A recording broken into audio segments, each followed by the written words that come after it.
রাম রাম বন্ধুরা, নমস্কার। আশা করছি তোমরা সবাই খুব ভালো আছো। বন্ধুরা, India post office GDS new vacancy 2024 এই বিষয় নিয়ে তোমরা অনেকে একটা কমেন্ট বারবার করছো, দাদা এখানে কম্পিউটার সার্টিফিকেট লাগবে কিনা, যদি কম্পিউটার সার্টিফিকেট লাগে সেটা কত দিনের লাগবে, মানে সেই কোর্সটা তোমাদের কত দিনের হতে হবে। এই বিষয়টা নিয়ে তোমরা অনেকে বিভিন্ন রকম প্রশ্ন করছো, তোমাদের মনের মধ্যে একটা প্রশ্ন ঘুরছে।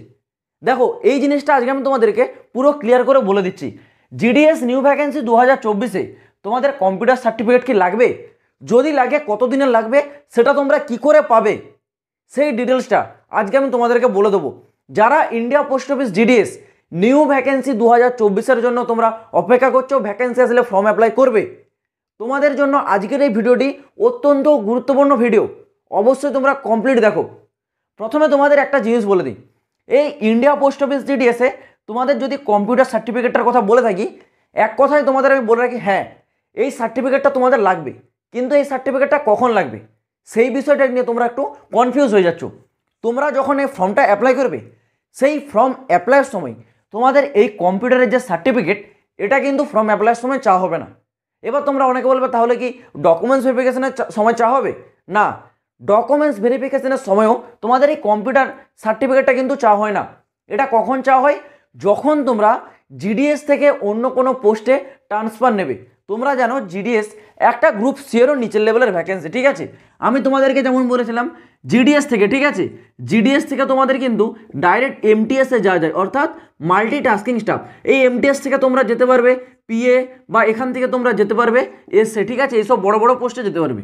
তো তোমরা যদি জিডিএস থেকে এমটিএসে যখন ট্রান্সফার নেবে, তখন তোমাদেরকে এই কম্পিউটারের যে সার্টিফিকেট, মানে যে ডিপ্লোমা সার্টিফিকেট কম্পিউটারের, এটা কিন্তু তোমাদের চাওয়া হবে মিনিমাম 6 মান্থ। তোমরা মনে রাখো, ঠিক আছে, 6 মান্থে তোমাদের এই সার্টিফিকেটটা কিন্তু চাওয়া হবে। কমসে কম 6 মাসের তোমাদের কম্পিউটারের উপর ডিপ্লোমা সার্টিফিকেট তোমাদেরকে শো করতে হবে যদি তোমরা ট্রান্সফার নিতে চাও। আর আমি এক কথায় যদি বলে রাখি, তোমরা যখন জিডিএসে ফর্ম অ্যাপ্লাই করছো, তোমরা যখন তোমাদের মানে সিলেকশন হয়ে যাচ্ছে, তোমরা যখন ডকুমেন্টস ভেরিফিকেশনে যাচ্ছ, তখন তোমাদেরকে এই কম্পিউটারে কোনো সার্টিফিকেট কিন্তু চাওয়া হবে না। বর্তমানে এটা কিন্তু চাওয়া হচ্ছে না।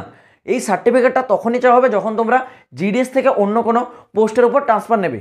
আর এই সার্টিফিকেটটার ব্যাপারে আশা করছি তোমাদের পুরো যে বিষয়টা সেটা ক্লিয়ার হয়ে গেল। এবার তোমাদের যে আরেকটা বড় প্রশ্ন, সেটা হচ্ছে তোমাদের কোয়ালিফিকেশন। দেখো, এই বিষয়টা নিয়ে তোমরা বারবার কমেন্ট করো, আমি তোমাদেরকে আবারও বলছি, কোয়ালিফিকেশনে এখনও পর্যন্ত কোনো চেঞ্জ হয়নি। 10 থেকে 10 পাসই আছে তোমাদের, এটা কিন্তু 12 পাস ভ্যাকেন্সি হয়নি। সাথে সাথে এখনও কিন্তু তোমাদের এই ভ্যাকেন্সিটা নো এক্সাম, ঠিক আছে, নো এক্সামে কিন্তু এখনও আছে। এটা তোমরা কিন্তু মাথায় রাখো, এখানে তোমাদের কোনো প্রকার পরীক্ষা দিতে হচ্ছে না।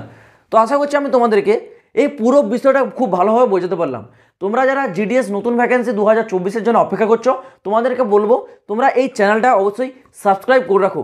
এই চ্যানেল তোমাদেরকে সঠিক টাইমে প্রতিটা লেটেস্ট আপডেট সব থেকে আগে পৌঁছে দেবে। তো চলো বন্ধুরা, আজ ভিডিওটা এই পর্যন্ত। দেখা হচ্ছে আবার পরের ভিডিওতে নতুন কোনো আপডেটের সাথে। জয় হিন্দ, বন্দে মাতরম।